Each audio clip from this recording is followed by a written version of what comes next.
ত্রয়োদশ জাতীয় সংসদ নির্বাচনের বাকি আর মাত্র ৬ দিন। নির্বাচনের সময় যত এগিয়ে আসছে ততই একটি প্রশ্ন এখন জোরে সোরে সামনে আসছে, এবার বিএনপি নাকি জামায়াত, কে জিতবে? এই হিসাব যখন সর্বোচ্চ তখন হঠাৎ ভোটের মাঠে বিএনপি, জামায়াত, এনসিপি জোট সহ জুলাই পক্ষের দলগুলো আওয়ামী লীগ নেতাকর্মীদের প্রতি সদয় মনোভাব পোষণ শুরু করছে। প্রার্থীরা প্রকাশ্যে আওয়ামী নেতাকর্মীদের কাছে ভোট চেয়ে বলছেন, যারা জুলাই অভ্যুত্থানে গণহত্যার সাথে জড়িত নয় তাদের নিরাপত্তা দিবে। এমন প্রেক্ষাপটে সম্প্রতি এক জরিপ প্রকাশ করে বলা হয়েছে, আগে যারা আওয়ামী লীগকে ভোট দিতেন তাদের 48.2% এখন বিএনপিকে এবং 30% জামায়াতকে ভোট দিতে চান। এদিকে যুক্তরাষ্ট্রভিত্তিক সংবাদ সাময়িকী দ্য ডিপ্লোম্যাট তাদের এক বিশ্লেষণে বিএনপির চেয়ারম্যান তারেক রহমানকে সম্ভাব্য পরবর্তী প্রধানমন্ত্রী হিসেবে উল্লেখ করেছে। নির্বাচন আয়োজনের শুরু থেকে দেশি বিদেশি জরিপ ও বিশ্লেষণে বিএনপির নিরঙ্কুশে এগিয়ে থাকার এমন ধারণা তৈরি হলেও সময় গড়ানোর সঙ্গে সঙ্গে যেন সেই সমীকরণ জটিল হয়ে উঠছে। কারণ ভোটের মাঠে ৭৮ আসনে এখনও সক্রিয় বিএনপির ৯২ জন বিদ্রোহী প্রার্থী, যাদের কারণে বিএনপির ভোট দুই ভাগ হয়ে যাওয়ায় জামায়াতে ইসলামী জোটের জয়ী হওয়ার সম্ভাবনা বেড়ে যাচ্ছে। যদিও জামাত বলছে তারা বিএনপির বিদ্রোহী প্রার্থীর ভরসায় নয়, তাদের নিজস্ব শক্তি ও জনগণের ভরসায় এবারের নির্বাচনে জয়লাভের স্বপ্ন দেখছে। আসন্ন নির্বাচনে কে কোন কৌশলে এগোচ্ছে, নির্বাচনে কার কোথায় শক্তি ও দুর্বলতা প্রকাশ পাচ্ছে, কার বাক্সেই বা পড়তে যাচ্ছে আওয়ামী নেতাদের ভোট, এ নিয়ে আলোচনায় আজ রাজখান স্টুডিওতে আছেন বিএনপির শিক্ষা বিষয়ক সহ সম্পাদক ও সাবেক সংসদ সদস্য হেলেন জেরিন খান, আছেন জেএসডি সাধারণ সম্পাদক শহীদুদ্দিন মাহমুদ স্বপন এবং আছেন জামায়াত ইসলামের পলিসি প্যানেল সদস্য নর্থ সাউথ ইউনিভার্সিটি সহকারী অধ্যাপক ডক্টর শিব্বির আহমদ। স্বাগত জানাচ্ছি আজকে রাজকাহনে। ডক্টর শিব্বির আহমদ, নির্বাচনের আর মাত্র ৬ দিন বাকি আছে। নানানভাবে আমরা দেখছি ভোট বাক্সে ভোট বৃদ্ধি করার প্রচেষ্টা চলছে এবং সেটি খুবই স্বাভাবিক। নির্বাচনী প্রচারণায় সেই প্রচেষ্টাটাই রাজনৈতিক দলগুলো করে থাকে। আওয়ামী লীগের ভোটারদের কাছে টানতে এবারে আমরা সব রাজনৈতিক দলের নেতা কর্মীদেরকে এক ধরনের বিরাট প্রস্তুতি নিতে দেখেছি। তারা আসলে নানানভাবে তাদেরকে নিজেদের ভোট বাক্সে নিয়ে আসার চেষ্টা করছেন। জামায়াতের নায়েবে আমির বলেছেন আওয়ামী লীগের নেতাকর্মীদের হয়রানি করা হবে না। আবার বিএনপির নেতাকর্মীরাও একই ধরনের প্রত্যাশা দিয়েছেন। আওয়ামী লীগের ভোটারদের 48% বলছে তারা বিএনপিকে ভোট দেবে, 30% বলছে জামায়াতকে ভোট দিবে। জামায়াত কি তাহলে আওয়ামী লীগের ভোটগুলো চাচ্ছে? ধন্যবাদ আপনাকে এবং আমার সহ আলোচকদেরও ধন্যবাদ। খুবই গুরুত্বপূর্ণ আলোচনা আমরা শুরু করেছি যে নির্বাচন ঘনিয়ে আসছে, এখন স্বাভাবিকভাবেই সব দল ভোটারদের মন জয় করতে চাইবে। আওয়ামী লীগের ভোটার বলতে এই টার্মটার সাথে আমি আসলে একমত না। আমি এর আগে বেশ কয়েকটা জায়গায় এটা আলোচনায় বলেছিলাম যে বাংলাদেশে আমরা সবাই নাগরিক, সবাই ভোটার। সো বাংলাদেশে যারা আছে এরা আসলে বাংলাদেশের নাগরিক এবং বাংলাদেশের ভোটার। এদেরকে আমি যদি এভাবে ব্লকে ভাগ করে এরা আওয়ামী লীগের ভোটার, এটা বিএনপির ভোটার, এটা আমি কিভাবে ডিফাইন করছি? এই ডেফিনেশনটা আসছে আসলে অতীতের ভোটে যারা আওয়ামী লীগকে বা বিএনপিকে ভোট দিয়েছে সেটার বেসিসে। এখন দেখেন আওয়ামী লীগকে যারা 2008-এ ভোট দিয়েছে তাদেরকে আমরা ধরে নিচ্ছি ওই 30% মানুষ আওয়ামী লীগের, কিন্তু আমি মনে করি তারা আওয়ামী লীগের ভোটার না। আওয়ামী লীগের ভোটাররা যে আওয়ামী লীগের উপরেও অতিষ্ঠ হয়ে গেছে। কোনো একজন মানুষ কোনো একটা দলকে একবার যদি ভোট দেয় সে কিন্তু ওই দলের ভোটার হয়ে যাচ্ছে না সারা জীবনের জন্য। যেমন এবার ধরেন অনেকে বিএনপিকে ভোট দিবে, তার মানে এটা না যে সে বিএনপির ভোটার হয়ে যাচ্ছে, বা জামাতকে ভোট দিবে মানে সে জামাতের, এরকম না। আওয়ামী লীগের ভোটার বলতে আপনি যদি সার্ভেগুলোর কথা আপনি বলছিলেন, সার্ভেগুলোতে ভোট দিবে না এরকম পার্সেন্টেজের সংখ্যা খুবই কম এসেছে, 2 to 5% এরকম। বেসিক্যালি এরা হচ্ছে আওয়ামী লীগের ভোটার।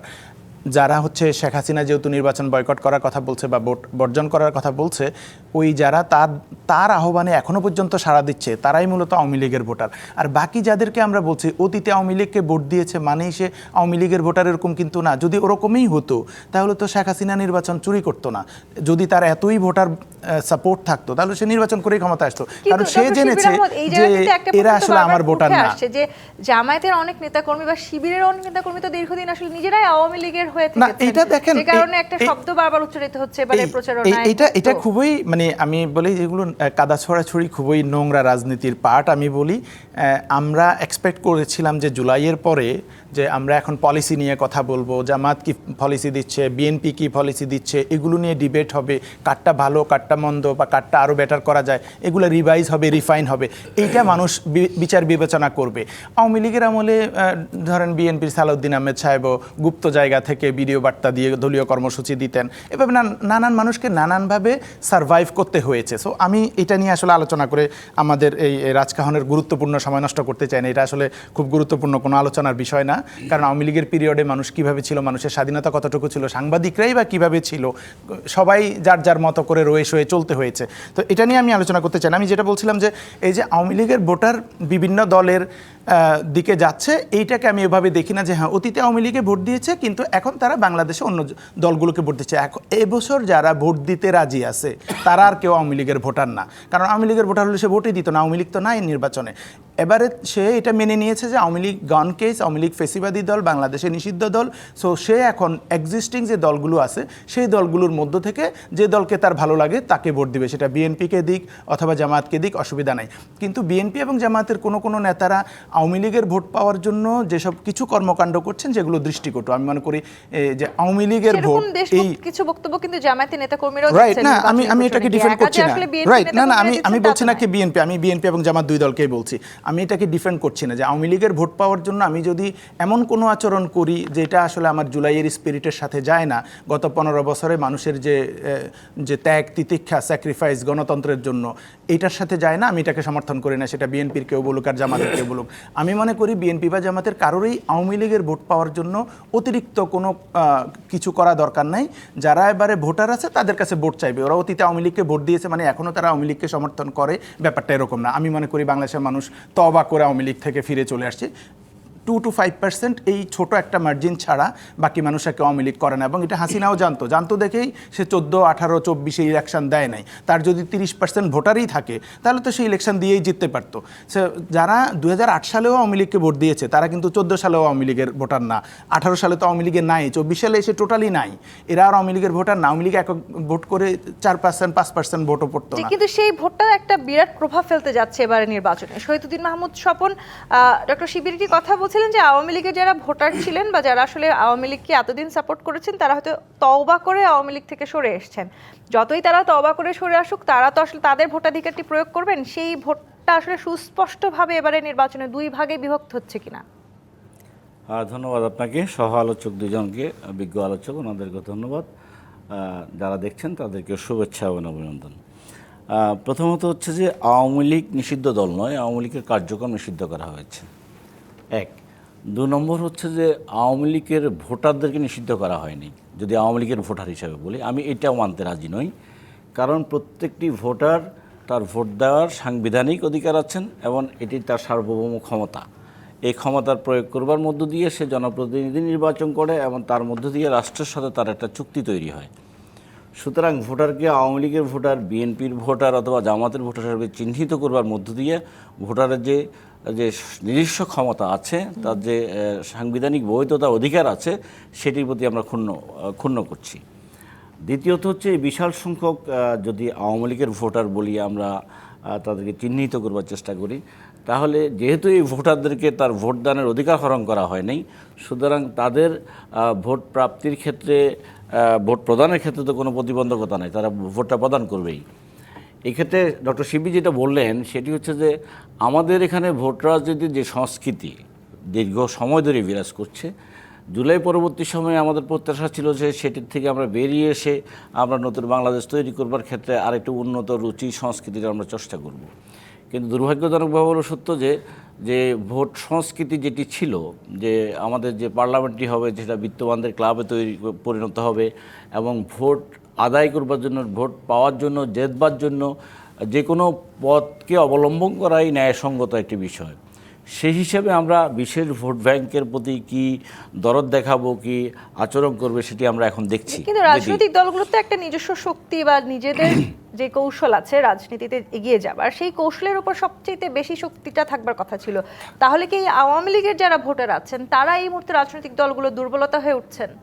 না, সেটি তো হচ্ছে, খুব পরিষ্কারভাবে হচ্ছে যে বিশাল যে একটি ভোটার আছেন যারা আওয়ামী লীগকে একটা সমর্থন করেছিল, আজকের এই মুহূর্তে যে বিপরীতমুখী দুটি রাজনৈতিক শক্তি এই ভোট যুদ্ধে আছে, তারা মনে করছেন যে এই ভোটটা তাদের পক্ষে কাজে লাগাবার মধ্য দিয়ে তারা শক্তিশালী হয়ে উঠবেন এবং সেক্ষেত্রে নানা প্রলোভন, নানা ভয়, ভীতি প্রদর্শন করা থেকে শুরু করে, আশ্রয় দেওয়া থেকে শুরু করে, অথবা গ্রেপ্তার এড়ানোর জন্য প্রশাসনকে বাধ্য করবার মধ্য দিয়ে বহু রকমের পলিসি তারা অ্যাডাপ্ট করছে, যার মধ্য দিয়ে তাদের ভোট প্রাপ্তি নিশ্চিত করছে।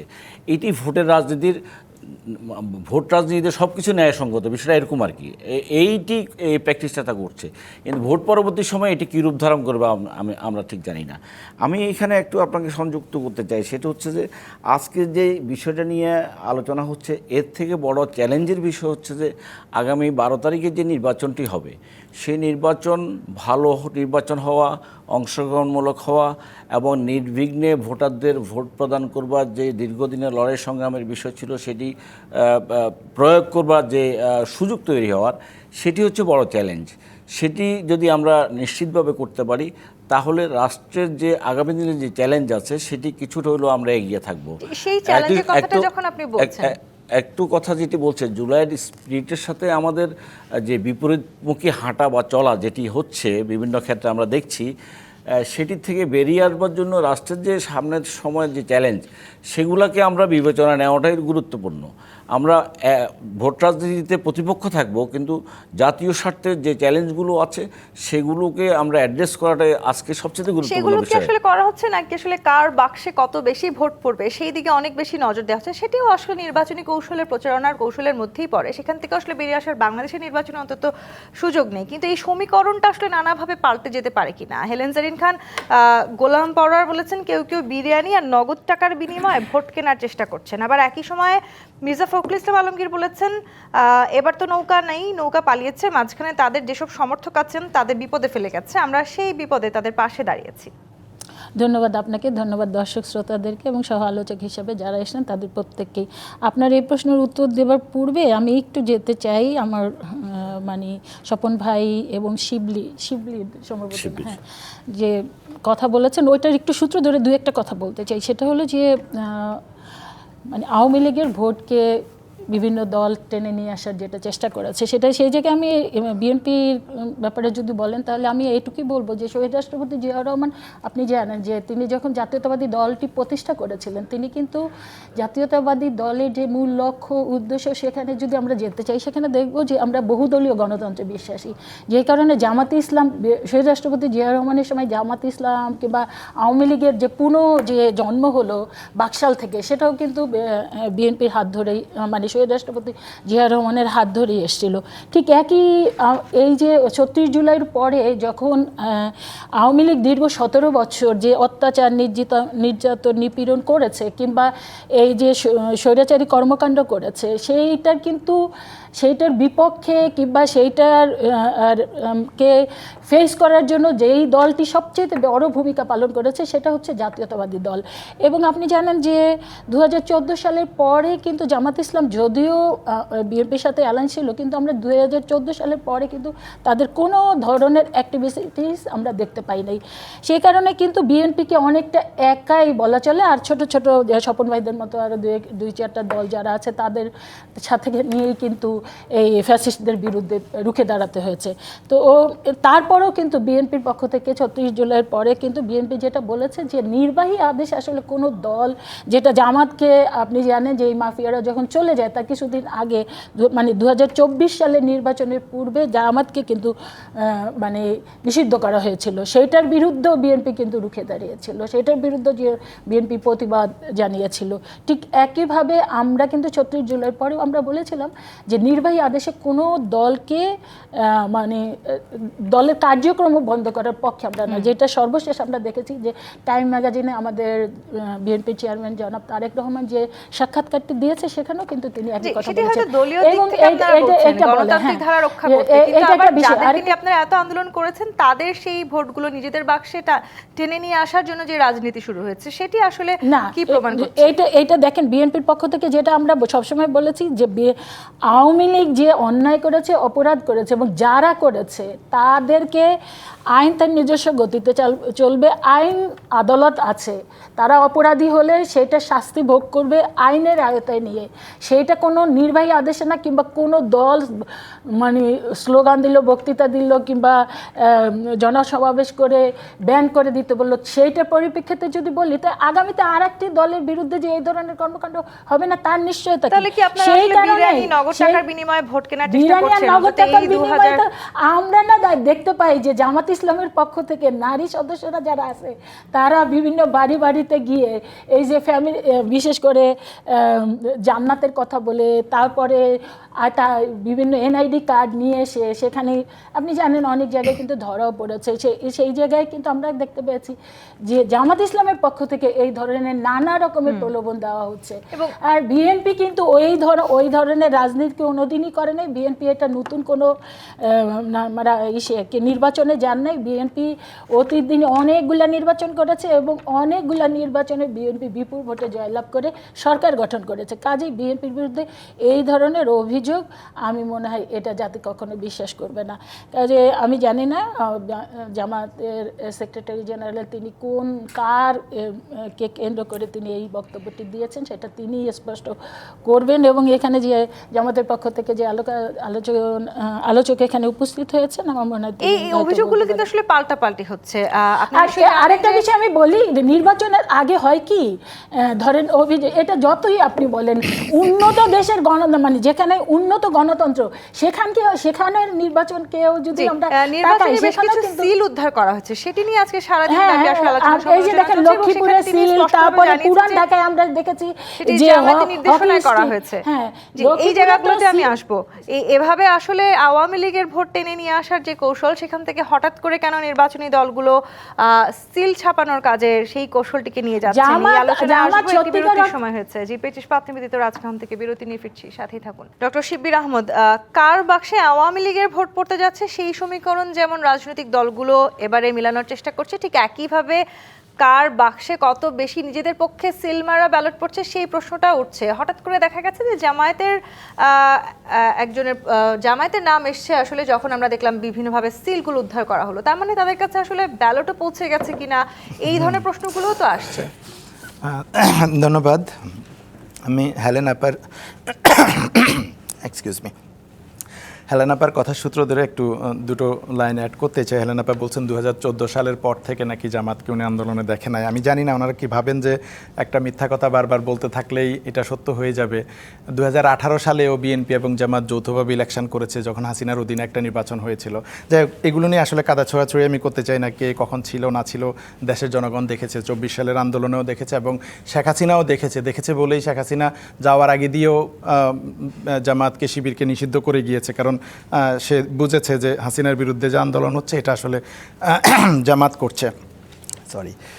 তো আমি যেটা বলতাম যে এবারের নির্বাচনে একটা বড় রোল প্লে করবে হচ্ছে তরুণ এবং নারী ভোটাররা। তো তরুণ ভোটারদের আপনি যেই জরিপটার কথা বললেন যে 48% আওয়ামী লীগের ভোটাররা এখন বিএনপিকে ভোট দিবে, সেই একই জরিপেই তরুণ ভোটারদের কথা বলা হয়েছে। তরুণ ভোটারদের মধ্যে জামাতকে ভোট দিবে 37% এবং এনসিপিকে দিবে 17%। তার মানে জামাত জোটকে দিবে 54% তরুণরা ভোট, আর বিপরীত পক্ষে বিএনপির পক্ষে আছে 27%-এর মতো। তো তরুণদের একটা বিশাল ভোট জামাতের পক্ষে যাচ্ছে এবং নারীদের একটা বিশাল ভোট জামাতের পক্ষে যাচ্ছে। এবং এই নারীদের একটা বিশাল ভোট জামাতের পক্ষে যাচ্ছে কিংবা তরুণদের বিশাল ভোট জামাতের পক্ষে যাচ্ছে, সেই নিশ্চয়তা আসলে আপনারা কোথায় পেয়েছেন? এই জরিপগুলোতে যতগুলো জরিপ রিসেন্টলি এসেছে সবগুলো জরিপে দেখা যাচ্ছে নারীরা জামাতের দিকে বেশি ঝুঁকছে, তরুণরা ঝুঁকছে।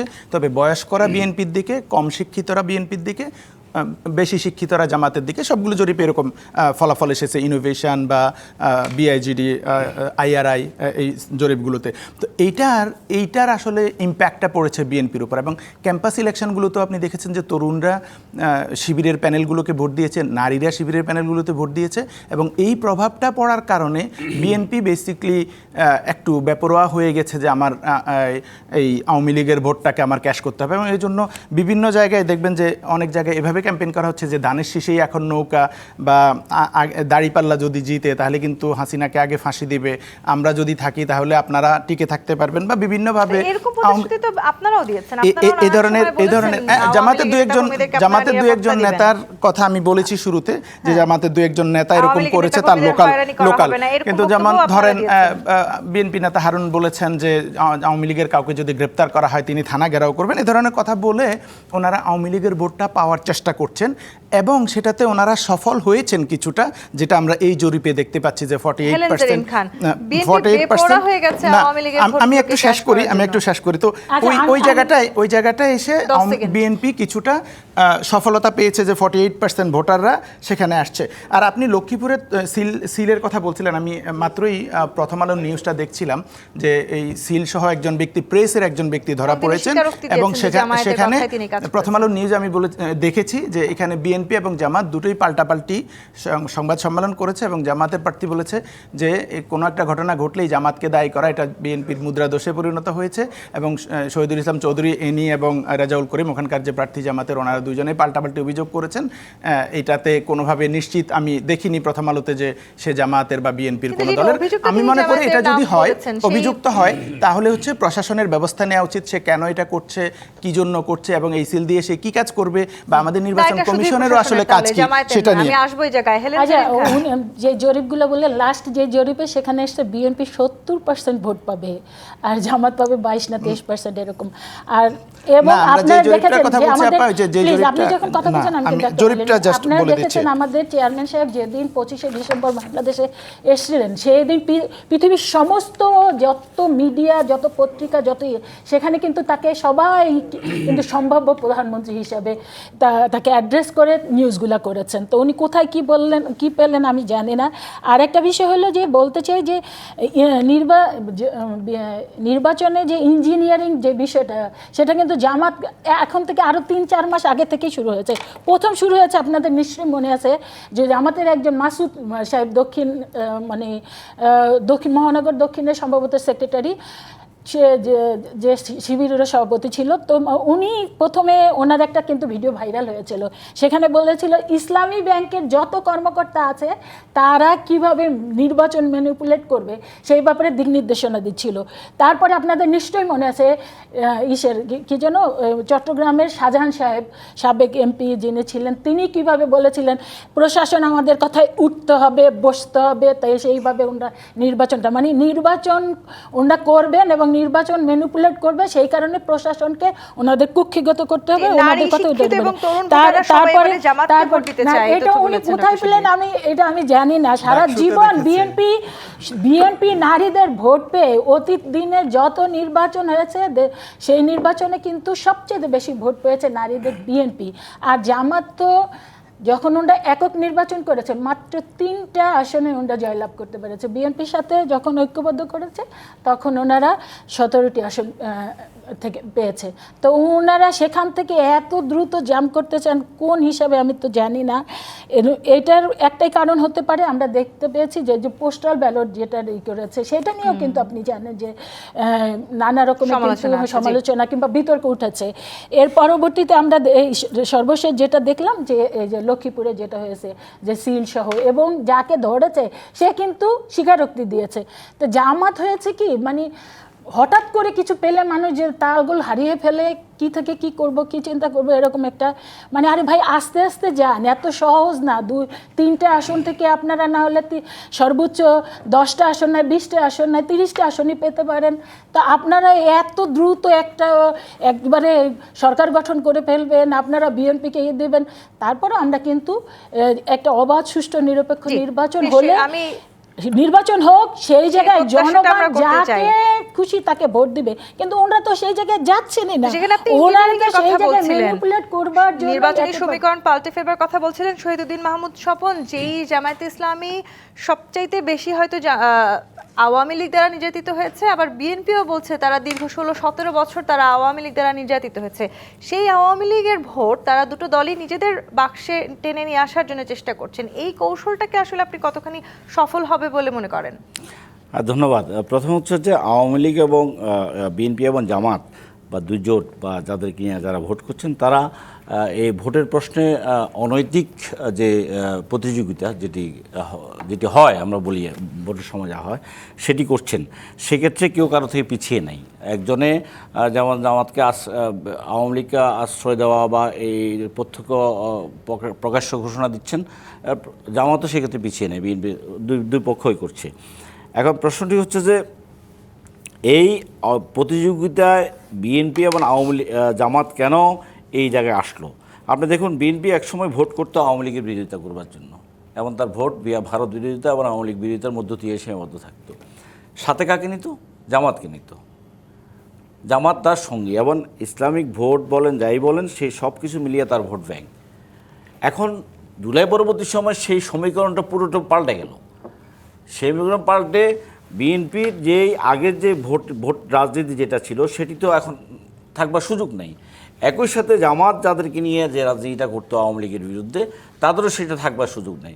সুতরাং দুই পক্ষই এখন মনে করছে এই ভোটটা যেহেতু একটি অসহায় অবস্থায় আছে, একটু অনিরাপদ অবস্থায় আছে, এই ভোটটাকে কীভাবে কাজে লাগাবে সেটির প্রতিযোগিতা এদের ভেতরে একদম। সেই প্রতিযোগিতার সাথে কিন্তু আবার নতুন করে অন্যান্য আলোচনা উঠে আসছে, পোস্টাল ব্যালটের আলোচনা উঠে আসলো, এবং সম্প্রতি আপনি দেখেছেন যে নির্বাচনী যে সিল, সেই সিল নিয়েও এক ধরনের বিতর্ক তৈরি হলো। না, সিল তো আমরা দেখছি, আমরা এই অনৈতিক বললাম না, ভোট রাজনীতিতে সমস্ত অনৈতিকতাতে নৈতিকতা দেওয়াটা হচ্ছে আমাদের রাজনৈতিক দলগুলোর একটা কৌশল। আর সেই ক্ষেত্রে এই সিলের বিষয় আসছে, পোস্টাল ব্যালটের বিষয়ে তো আমরা বহু বিতর্ক দেখছি।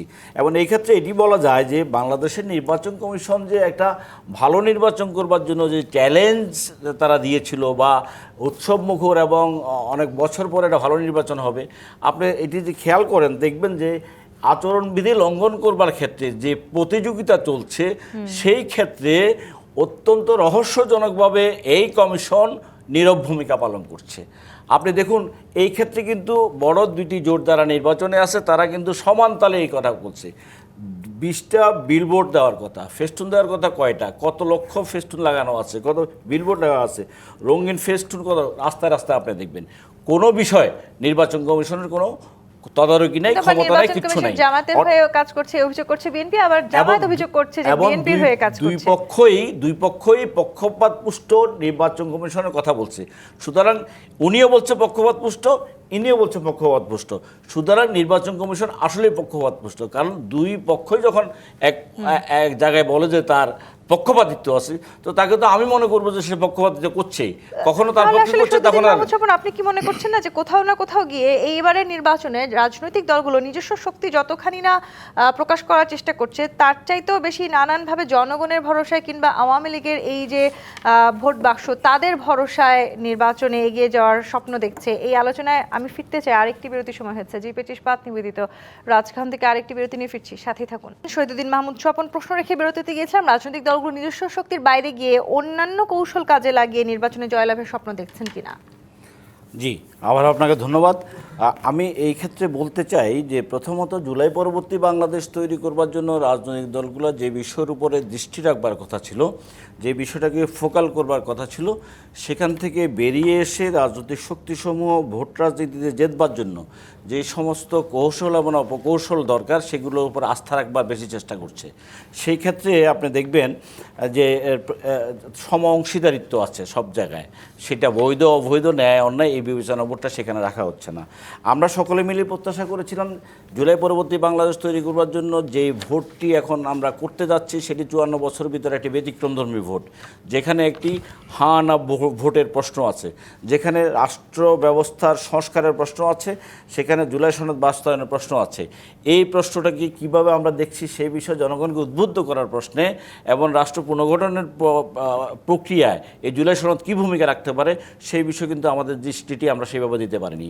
আমরা দৃষ্টি দিতে পারি না ভিন্ন মত এবং সংস্কৃতির বহুত্ববাদকে আমরা লালন করব কিনা সেই প্রশ্নে কিন্তু আমরা জাতিকে ঠিকানা দেখাতে পারিনি, অত কথা বলতে পারিনি। আমরা এটি বলতে পারিনি যে সন্ত্রাস, চাঁদাবাজি, দখলদারিত্বের যে রাজনীতি 54 বছর হয়েছে এবং এখন পর্যন্ত অন্তর্বর্তী সরকারের সময় যেগুলো হলো, এই প্রশ্নে আগামী দিনে দৃঢ়তা কি, আগামী দিনের বক্তব্যটা কি, রাষ্ট্রটাকে গণতান্ত্রিক রাষ্ট্র রাখবার জন্য, গণতান্ত্রিক রূপান্তর করবার জন্য যে কাজগুলো করবার দরকার সেই বিষয়ে আমাদের বিতর্ক হওয়ার কথা ছিল। সেই বিষয়ে আরও বেশি পরিমাণ অংশগ্রহণমূলক কাজ করবার কথা ছিল, সেই কাজটি আমরা করতে পারছি না। যেটি আমি শুরুতে বলছিলাম রাষ্ট্রের চ্যালেঞ্জটা কি ভবিষ্যতে, সেই চ্যালেঞ্জের বিষয়ে দৃষ্টি না দিয়ে আমরা যেসব বিষয়ে দৃষ্টি রাখছি শুধুমাত্র ভোট রাজনীতির ভিতরে সীমাবদ্ধ রাখছি। মনে রাখবেন 12ই ফেব্রুয়ারি ভোট হবে, এরপরে রাষ্ট্রটা থাকবে, সেই রাষ্ট্রটি কিভাবে আমরা চালাবো, কিভাবে এগিয়ে যাব, সেই প্রশ্নই থাকছে। আপনি দেখুন, আমি শেষ করছি ছোট করে, জনগণের টাকা লুট করবার যে পদ্ধতি এখানে আবিষ্কার করা হয়েছে, কারখানা খোলা হয়েছে, সেটি বন্ধ করবার ক্ষেত্রে আমরা কি করব? কথা বলার অধিকারগুলো থাকবে কিনা? নারীর প্রতি যে সহিংসতা, নারীকে ঘরে বন্দি করে রাখবার যেই ম্যানিফেস্টো তৈরি করা হচ্ছে বিশ্বজামাত জামাত ইসলামের পক্ষ থেকে যেভাবে এই সামনে নিয়ে আসা হয়েছে বিষয়টাকে, এটা তো ভয়ানক একটা বিষয়।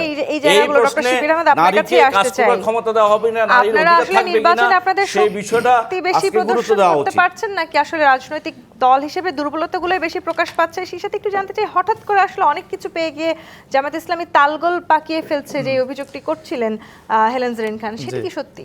থ্যাংক ইউ হেলেন আপা, যেটা বলছিলেন আমি দুটো পয়েন্ট নিয়ে আসি ওনার কথা থেকে। যে উনি বলছিলেন ইলেকশন ইঞ্জিনিয়ারিংয়ের পয়েন্টটা নিয়ে আসছিলেন উনি, যে কোথাও কে একজন প্রেসে সিল চেপেছে, এটা নিয়ে কথা বলছেন। যা বিএনপির একজন ক্যান্ডিডেট এবং একজন সিনিয়র নেতা সেদিন বলেছিলেন যে বিএনপির যে আবার নমিনেশন সিলেক্ট করা হয়েছে, মনোনয়ন দেওয়া হয়েছে ক্যান্ডিডেটদেরকে, এটা ডিজিএফআই, এনএসআই, পুলিশ এবং বিএনপির সার্ভের ভিত্তিতে করা হয়েছে। দেখেন, বিএনপি তাদের নিজস্ব ক্যান্ডিডেট ঘোষণা করবার জন্য নিজেরা সার্ভে করবে, ডেফিনেটলি এটা ঠিক আছে, কিন্তু রাষ্ট্রীয় সংস্থাগুলো বিএনপিকে সার্ভে করে তাদের প্রার্থী ঠিক করে দিচ্ছে। এটা কি সুস্পষ্ট নির্দেশনা না যে রাষ্ট্রের প্রশাসন যন্ত্র বিএনপিকে ক্ষমতায় আনবার জন্য পক্ষপাতিত্ব করছে? আমি মনে করি এটা নিয়ে নির্বাচন কমিশনের সক্রিয় হওয়া উচিত। এবং যেটা বলছিলাম যে নারী ভোট নিয়ে কেন বিএনপির মধ্যে হতাশা তৈরি হয়েছে, এবং হতাশাগুলো এসেছে ছাত্র সংসদ নির্বাচনগুলোর পরে, যখন নারীদের ভোট ছাত্রদল পাচ্ছিল না বিএনপি সমর্থিত।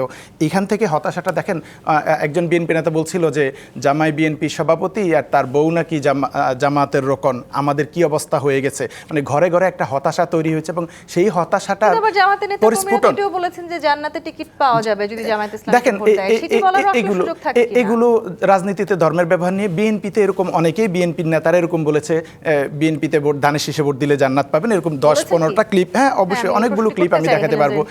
খালেদা জিয়ারকে ভোট দিলে জান্নাত পাবেন, তারেক জিয়ার নাম নিলে ওযু করে নেবেন, এরকম অনেকগুলো ক্লিপ আছে যেগুলো আমি এই খুচরা আলাপে যেতে চাই না। আমি যে এই যে নারীদের ভোট না পাওয়ার হতাশা থেকে সারা দেশে বিএনপি নারীদের উপর সহিংসতা শুরু করেছে, এবং জামায়াতের নারী কর্মীরা যারা গ্রাসরুট লেভেলের রাজনৈতিক কর্মী বিভিন্ন জায়গায় ভোট চাইতে গিয়েছে, সেখানে অসংখ্য জায়গায় তাদেরকে অ্যাটাক করা হয়েছে। এবং শুধু এটা না যে তাদের কাপড় খুলে নেওয়া, পেটিকেট খুলে নেওয়া, এ ধরনের নোংরা ভাষা ব্যবহার করা হচ্ছে, কারো হিজাব খুলে নেওয়া হচ্ছে, এবং বলা হচ্ছে তুই বেটি মানুষ, কেন তুই ভোট চাইতে আসবি, তোর কিসের রাজনীতি, তুই স্বামীর সেবা কর, তুই কেন রাজনীতি করবি, তোর এভাবে আমি সে পয়েন্টে আসছি। কিন্তু এই যে সারা দেশে নারীদের উপরে সহিংসতা, একটা রাজনৈতিক দল কোঅর্ডিনেটেড ওয়েতে, এবং কেন্দ্র থেকে এখন পর্যন্ত আমি একটা পয়েন্ট দেখলাম না যে তারা একটু নিন্দা জানিয়েছে অথবা কাউকে শোকজ করেছে। আমি এই জায়গাটা আসি, নারীর মনোনয়ন দেন না সেটা আরেকটা আলোচনা, কিন্তু সারা দেশে যে নারীদের উপর সহিংসতা করছে একটা রাজনৈতিক দল, এবং এটা নিয়ে সুশীল সমাজ কথা বলছে না। গতকালও দেখলাম সাভারের একটা ভিডিও, যেখানে যে ভিডিও করছে যে এই যে দেখেন জামাতের নারীরা ভোট চাইতে আসছে, এদেরকে টিচ করছে, তারপরে আবার সে নিজের ছবিও তুলছে। দেখেন, সে দলের কাছে সে তার ভিডিওটা পাঠাবে, সার্ভে করে আপনাদের প্রার্থী ঠিক করে দিচ্ছে, আপনারা কোনো নারীকে আসলে সম্মান দিচ্ছেন না, যদিও তারা যখন প্রশ্ন করা হয়েছে তাদের দল কেন মনে নেন সেটাকে তারা অন্য প্রসঙ্গ বলেছেন। দেখেন, উড়ো কথার কোনো উত্তর আমি দিতে চাই না, উনি নামটাও বলতে পারেন না। কে বলেছেন? আলতাফ চৌধুরী বলেছেন। আলতাফ চৌধুরী কোথায় বলেছেন? আপনি ভিডিও আছে, ভিডিও দেখবেন। আপনি যদি সচেতন না থাকেন আপা, তাহলে আমি তো হবে না। আলতাফ চৌধুরী এই ধরনের বক্তব্য দিয়েছেন, আমার যদি দিয়ে থাকেনও, মানে দিয়েছেন কি এটা আমার বিশ্বাস হয় না। ভিডিও দুটো একটু দেখান তো, একটু দেখি। এখন খুঁজতে হবে, না একটু দেখান। এই ধরনের বক্তব্য, জনগণ দর্শক যারা আছে তারা এরকম যদি বক্তব্য আলতাফ চৌধুরীর মতো লোক যদি দিতেন, সোশ্যাল মিডিয়ায় ওনাদের বট বাহিনী তুলকালাম করে দিত, শুধু দেশে না বিদেশ সারা, এবং দেশের বাইরে থেকেও এটা নিয়ে তুলকালাম করতো। কাজেই এই ধরনের বক্তব্য আলতাফ চৌধুরী দিতেই পারে না, এক নাম্বার। দ্বিতীয়ত হলো যে সার্ভে করেছে, এইটা দেখেন, আমিও কিন্তু একজন ক্যান্ডিডেট ছিলাম, কাজে এই সার্ভে বিএনপির টিম 3-4টা টিম শুনেছি যে করেছে, কিন্তু সরকারি কোনো কর্মকর্তা করেছে এই আমি প্রথম শুনলাম। এটা বিএনপির নিজস্ব টিম দিয়ে সার্ভে করেছে, এটাই স্বাভাবিক, সার্ভে করতেই পারে, সেটার মধ্যে কোনোই না, উনি নতুন করে এটা নিয়ে এসছেন। আর দ্বিতীয়ত আমি যেই জায়গায় সবচেয়ে বেশি করতে চাই, কারণ এই হালকা পাতলা এই বিষয়ে ওই বিষয়ে অপ্রাসঙ্গিক বিষয়ে আলোচনা করে সময় ক্ষেপণ করতে চাই না, যেটা হলো মূল বিষয়। দেশের 51% হচ্ছে নারী, এবং আমি আমার জীবনের শ্রেষ্ঠ সময় আমি অতিবাহিত করেছি নারীদের নিয়ে কাজ করার। কিন্তু এবারে নির্বাচনের ঘোষণায় আপনারা জামায়াতের নারীদেরকে হেনস্থা করছেন, সেই অভিযোগ বারবার জামায়াত ইসলামের পক্ষ থেকে এরকম কোনো ইতিহাস বিএনপির নাই। বিএনপি এবার নতুন নির্বাচন করে নাই যে নারীদের হেনস্থা করবে। এখন জামাতের কোনো মানে নারী কর্মীরা গিয়ে যদি আপনার ঘরে ঘরে গিয়ে জান্নাতের কথা বলে যে জামাতকে ভোট না দিলে জান্নাতে যেতে পারবে না, তাই সাধারণ মানুষ যদি তাকে হেনস্থা করে সেটার দায়িত্ব বিএনপি কি নেবে? এই ধরনের আমি তো মনে করি এটা এই ধরনের বক্তব্য আসলে সমস্ত জনসাধারণের এটার বিরুদ্ধে রুখে দাঁড়ানো দরকার। আবার এনআইডি কার্ড বিভিন্ন ঘরে ঘরে গিয়ে এনআইডি কার্ড চাচ্ছে এবং বিকাশের মাধ্যমে টাকা, হ্যাঁ বিকাশ নাম্বার চাচ্ছে এবং সেই টাকাই করবে। সেই জন্য যদি সাধারণ মানুষ প্রতিরোধ গড়ে তুলে সেটা কি বিএনপির অপরাধ? আমি ওই জায়গায় আমি যাব না। আমি বলতে চাই জামাতের একজন এই যে আজকে নারীরা যে পিছিয়ে গেল, নারীরা যে এবারই প্রথম বাংলাদেশের ইতিহাসে প্রথম সরাসরি আসনে নারীর ক্যান্ডিডেট সবচেয়ে কম দেওয়া হয়েছে, এর মূল কারণ হচ্ছে জামাত ইসলাম একজন নারীকে দেয়। সেই কারণে কিন্তু আমি মনে করি অন্যান্য দলগুলো উৎসাহ অনেক দেওয়ার জন্য। দর্শক, আজকের মতো বিদায় নিচ্ছি। জিপি চিস্পা আত্মীয় রাজকাহন থেকে ফিরবো আগামী রবিবার রাত 10টায় নতুন রাজকাহন নিয়ে। ডিবিসির সঙ্গেই থাকুন।